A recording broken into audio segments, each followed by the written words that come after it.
Greetings, I'm Jenny, aged 27. 3 years back, I tied the knot with Hugo, the most remarkable person I've ever met. He's a delightful goofball, overflowing with kindness and compassion, making each day feel extraordinary. Regrettably, the same sentiment doesn't extend to his mother, Maria, also known as my mother-in-law. For reasons unknown, Maria has harbored animosity toward me since day one, a sentiment I comprehend. After all, Hugo is her cherished son, and she's merely safeguarding his interests. However, I firmly believe she sometimes crosses the line. Maria has a knack for subtle injustices that seem innocent but are actually calculated to incite frustration, painting you as the unreasonable one. We all have encountered someone like her. Unfortunately, she happens to be my mother-in-law. I was brought up differently. I'm inclined to call out nonsense and rarely hold back. Perhaps that's what drew Hugo to me. Our contrasting personalities attracting each other, as they say. Having studied psychology, I can discern Maria's ill intentions. Our dominant personalities clash, which likely led to her first words to me. "Jenny, don't you think it's time to stop eating so much?" The table fell silent, stunned. Mortification painted my face pale as Hugo Kyle, my father-in-law, and Maria's son, reacted. Hugo, though embarrassed, admonished his mother. "Mom, that's terrible to say. Jenny can eat as she pleases." Maria backpedaled, claiming concern for my well-being, citing old photos where I appeared better. Despite my embarrassment morphing into irritation, I kept calm, not wanting to cause a scene during our initial meeting. I graciously accepted her unsolicited advice. As time passed, such incidents increased in frequency and intensity. Despite bonding with everyone, Maria remained the sole dissenter, her disdain unfounded. Even Hugo's childhood friend, Jack, embraced me. Yet Maria persisted, even on my wedding day, behaving like a bridezilla, trying to undermine me. "No, her hair should be in an updo like mine was. But you look so ugly." Maria's antics persisted, but amid the turmoil, I cherished the love and acceptance from the rest of Hugo's family. The gasps from the bridal party were audible, yet I found myself, unsurprised, having grown accustomed to such situations. In an attempt to rectify her words, my mother-in-law hastily backtracked.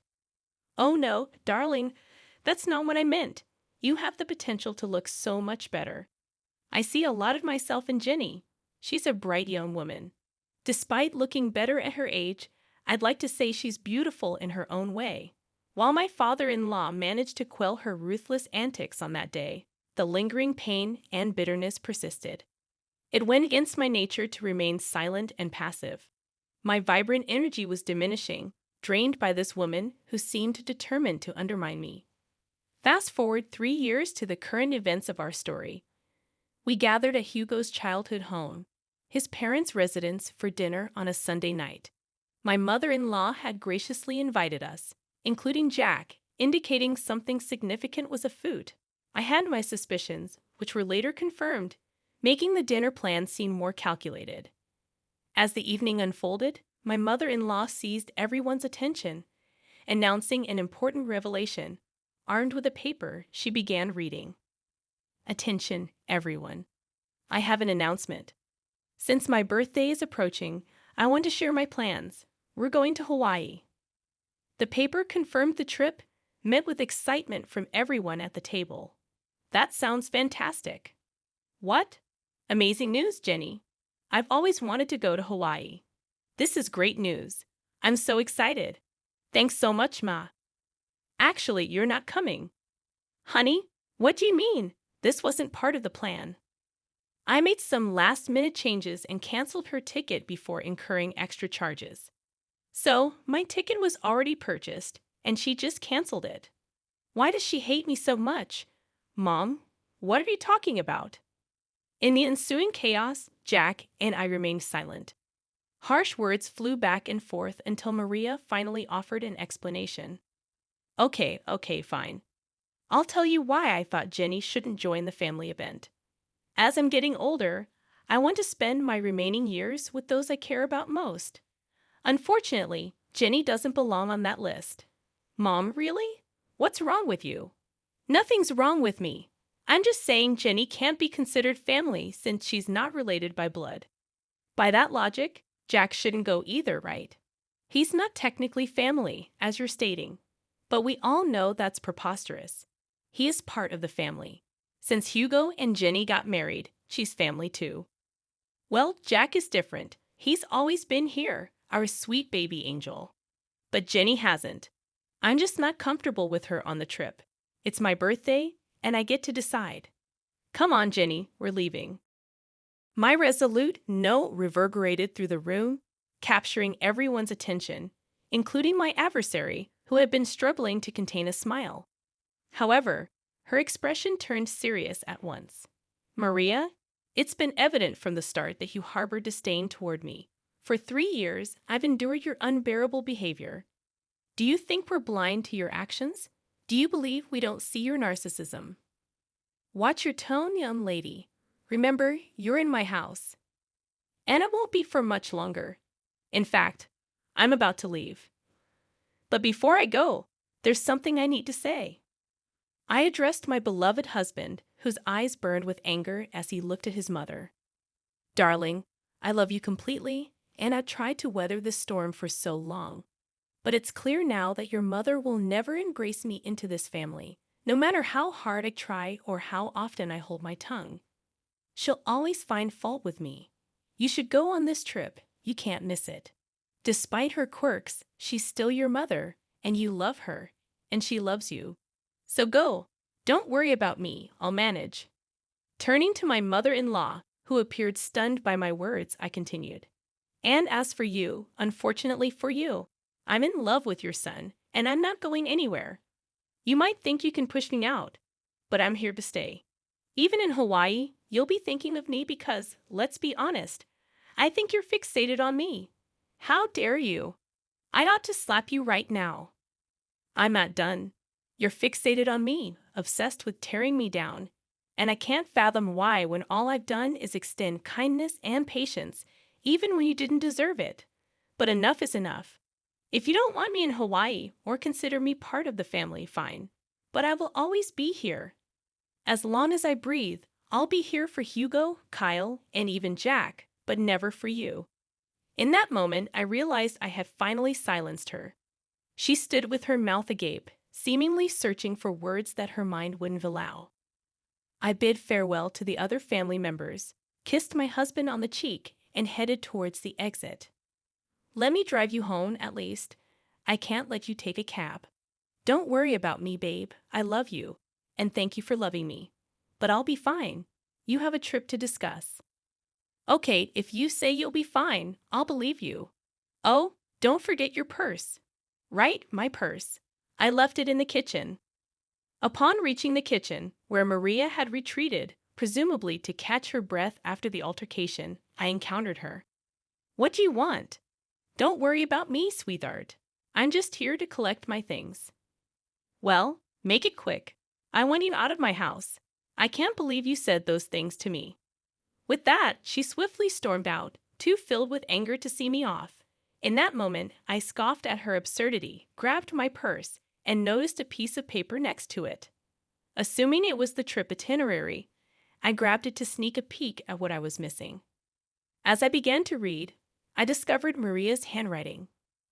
Dearest Jack, you've always been like a son to me, and I love you dearly. Oh, it's a letter to Jack. A bit strange, but I suppose it's thoughtful. For some reason, my curiosity led me to read further. The love and care you've shown me throughout the years will never be forgotten. Regrettably, even in my son Hugo's case, I feel the love we once shared is no longer there. Wait, is she saying she loves Jack more than Hugo? That can't be right. Persisting in reading the letter, each line intensified my astonishment. The revelations were difficult to fathom. Although I recognized it wasn't my place to read the letter, I couldn't help but be grateful for stumbling upon it. After absorbing its entirety, I paced the kitchen, contemplating my next steps. Suddenly, it struck me. Everyone who needed to know about the letter was in that room. It was time to act. Rereading the letter to confirm its contents, I sauntered into the dining room, where only 3 pairs of eyes met mine. Jenny, I am profoundly sorry for what my wife is subjecting you to. Don't worry at all. You're coming to Hawaii with us. She's just going through a rough patch right now. I'll talk to her and make her see reason. I don't know what's gotten into her, but I'll sort it out, I promise. Kyle, please don't concern yourself with me. As I mentioned, I'm fine. In fact, I've stumbled upon some interesting news that I need to share with everyone, especially Hugo. Hugo and Jack perked up, a flash of worry crossing Hugo's face. Perhaps he feared I was overwhelmed and considering a divorce. Whenever I complained about his mother, he'd empathize, marveling at how I endured her antics. I'd reassure him it was my love for him that kept me going. Noticing Maria's absence, I inquired, "Where is Maria? She needs to be here for this too." I mentioned earlier, she's a bit under the weather after your confrontation. Mentioned a headache and opted for a nap upstairs. She won't be down for a while. You know how she is about her beauty sleep. Familiar with Maria's peculiar habits that often inconvenienced others, I sighed in frustration. This is crucial. She has to be here. It's okay, Jenny. You can share with us, and we'll fill her in when she wakes up. Contemplating the information I possessed, I hesitated. I wanted to witness her embarrassment. I think you should go ahead and tell us, sweetie. It's okay, and you know Hugo struggles with anxiety. It wouldn't be good to keep him waiting. True. Hugo's anxiety could escalate quickly, and I observed him beginning to fidget in anticipation. All right, I'll share with you what I found. While I was in the kitchen, gathering my purse and preparing to leave, I stumbled upon something intriguing that I believe you all need to know about. Retrieving the paper I found, I began to read aloud. It reads, "Dearest Jack, you know that you have always been like a son to me, and you know that I love you dearly. And the love and care you have shown for me throughout the years will never be forgotten. I hate to admit it, but even when it comes to my son Hugo, I feel as though the love we once shared is no longer there. Hugo and I just don't see eye to eye like we used to, and honestly, I think it's because of Jenny. Ever since he married that girl, he no longer has time for me. He doesn't love me, and therefore, I don't think I love him. I love you, and you are my son. With that being said, I want to let you know that I am going to update my will so that you inherit all of my belongings and not Hugo. I know it might hurt him, but honestly, at this point, I don't care. It's that wretched Jenny girl. She's the one who has poisoned my love for him. I hope you receive this letter well. The reason why I didn't want to approach you about it in person is that, and it pains me to admit this, I couldn't risk seeing the rejection on your face. I know you love Hugo like he's your brother, and most likely you won't approve. But I don't care. I'm giving you everything: the money, the house, the cars, and even my small businesses. They're all yours, whether you like it or not. If you want to talk about this further, please call me, and we can discuss it. I look forward to hearing your response. I will love you forever and always, your second mom." After finishing the letter, I glanced up to witness a flurry of mixed emotions. Kyle appeared on the verge of tears.